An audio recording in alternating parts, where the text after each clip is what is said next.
সাবেক প্রধানমন্ত্রী শেখ হাসিনা এখন ভারতে। গত 5 আগস্ট শিক্ষার্থীদের নেতৃত্বে ঘটে যাওয়া অভ্যুত্থানের জেরে বাংলাদেশ ছেড়ে দিল্লিতে আশ্রয় নেন তিনি। পুরো পৃথিবীর জানা এই ঘটনা যাদেরকে আজও ভাবাচ্ছে, তাদের ভাবনার একটি অংশ জুড়ে আছে যে এই ঘটনা বাংলাদেশ ও ভারতের সম্পর্কের ভবিষ্যৎ কোন দিকে নিয়ে যাবে।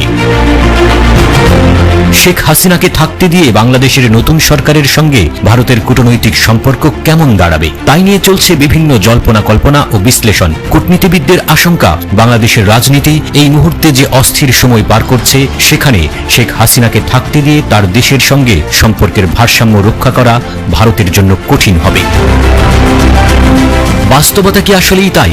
বাংলাদেশের অন্তর্বর্তীকালীন সরকারের পররাষ্ট্র উপদেষ্টার দায়িত্ব পাওয়া তৌহিদ হোসেন জানিয়েছেন যে শেখ হাসিনা ভারতে থাকলেও তার ফলে দেশটির সঙ্গে সম্পর্ক নষ্ট হওয়ার কোনো কারণ নেই। সম্প্রতি তার সঙ্গে সৌজন্য সাক্ষাৎ করেছেন ঢাকায় নিযুক্ত ভারতীয় হাইকমিশনার প্রণয় বর্মা। অন্তর্বর্তীকালীন সরকার প্রধান উপদেষ্টা ডক্টর মোহাম্মদ ইউনূসের শপথ গ্রহণের পরেই তাকে শুভেচ্ছা জানিয়েছেন ভারতের প্রধানমন্ত্রী নরেন্দ্র মোদী। একে কি বাংলাদেশের কাছে ভারতের নতজানু হওয়া মনে হচ্ছে?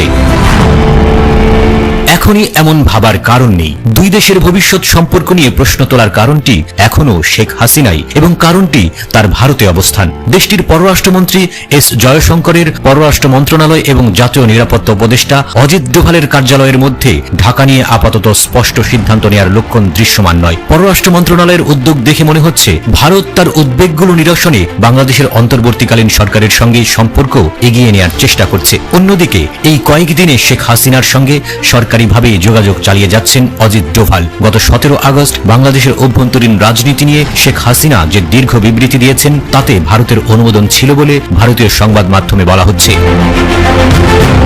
শেখ হাসিনাকে রাজনৈতিক আশ্রয় দেওয়ার কথা ভারত সরকারিভাবে ঘোষণা করেনি, কিন্তু তিনি ভারতে পৌঁছানোর পর দেশটির সচিবালয়ের সাউথ ব্লক থেকে জানানো হয়েছে তিনি যতদিন চাইবেন ভারতে থাকতে পারবেন। অন্য কোনো রাষ্ট্রে যাওয়াও তার উপরেই নির্ভর করছে। ভারতের ঘোষিত বক্তব্য, শেখ হাসিনা ভারতের বন্ধু।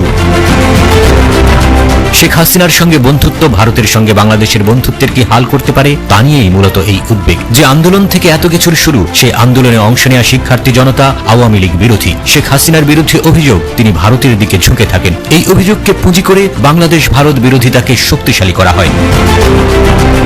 পারস্পরিক জাতীয় স্বার্থের কথা মাথায় রেখে কূটনৈতিক সম্পর্ক নির্ধারিত হয়। এখানে ব্যক্তির সাথে বন্ধুত্বের স্থান নেই। এসব কথাই এখন কূটনৈতিক আলোচনায় উঠে আসছে। শেখ হাসিনা বা তার দল আওয়ামী লীগের সঙ্গে এখন দ্বিপাক্ষিক সম্পর্ক গাঢ় করলে ভারতের জাতীয় স্বার্থ লাভবান হবে না, বরং ক্ষতিগ্রস্ত হতে পারে বলে আশঙ্কা প্রকাশ করেন ভারতীয় কূটনীতিবিদরা।